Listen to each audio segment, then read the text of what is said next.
Good morning, Montia. It is still Wednesday.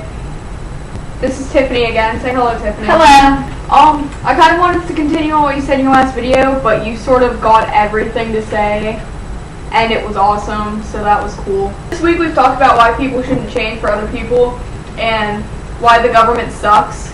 The government does suck. We've also, in the history of the channel, talked about topics such as sexuality and whatnot, but we've never really talked about religion before, so we're going to do that now. I started about 1 o'clock in the afternoon because I was reading The Amber Spyglass. And then I'm reading Breaking Dawn. No one cares. I know. And I realized a plot hole in the Bible. And the plot hole is, in the story of Adam and Eve, which I'm not going to go into, but they had 2 sons, Cain and Abel. And Cain killed Abel, and then Cain went home to his wife and had babies. However, Adam and Eve were the only people on earth.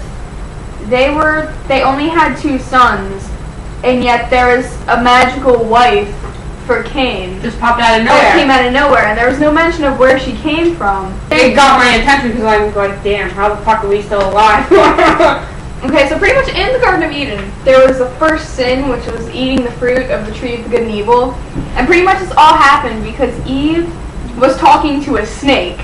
Because snakes can talk and apparently had legs, but now they don't, because obviously not having legs is such a great evolutionary advantage. But we must have been high because last time I checked, snakes don't talk. Huh. Well, actually, maybe they did like some shrooms, like the mushrooms, and just ate some like in freaking Tenacious D and the Pick of Destiny when they were like, oh. Anyways, so we because of that, and because the guys were stupid and listened to the women, which pretty much equates to women being the source of all evil in the world. That makes me feel awesome. It does. It makes me feel really good to be a girl.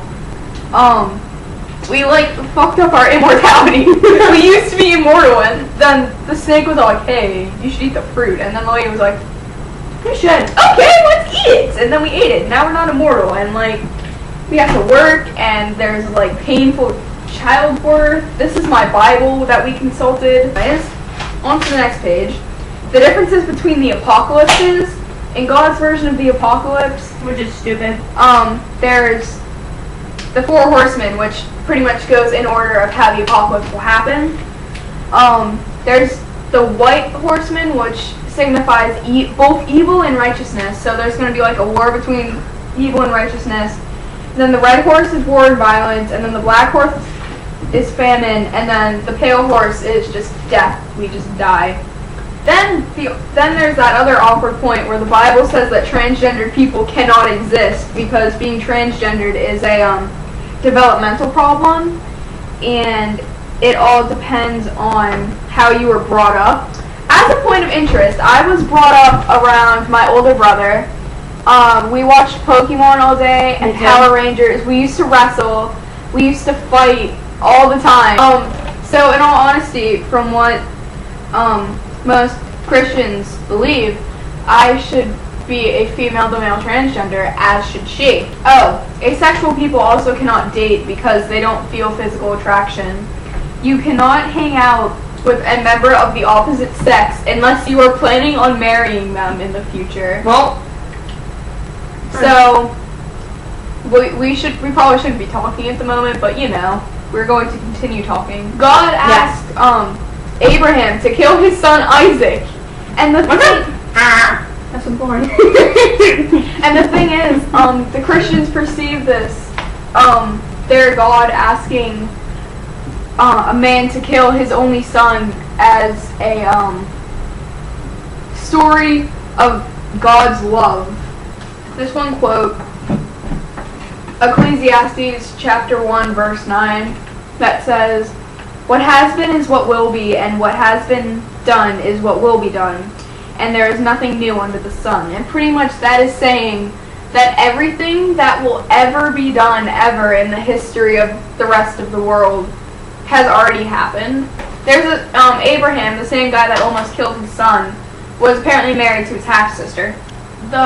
There's the frightening point of the greatest genocides in human history stemming from Christianity. Okay, so weed is a plant, and God put plants on Earth, saying that we can use any of that, right? So basically, it's okay to smoke weed brownies. Hello. How would you smoke weed brownies? You just set the brownies on fire? So we've been talking about this for about 6 hours. Plus I've been thinking about it for a while. I guess in all of this I have become like slightly more agnostic than I was before. So you know, that's cool. That's all for today, and I will see you on Tuesday.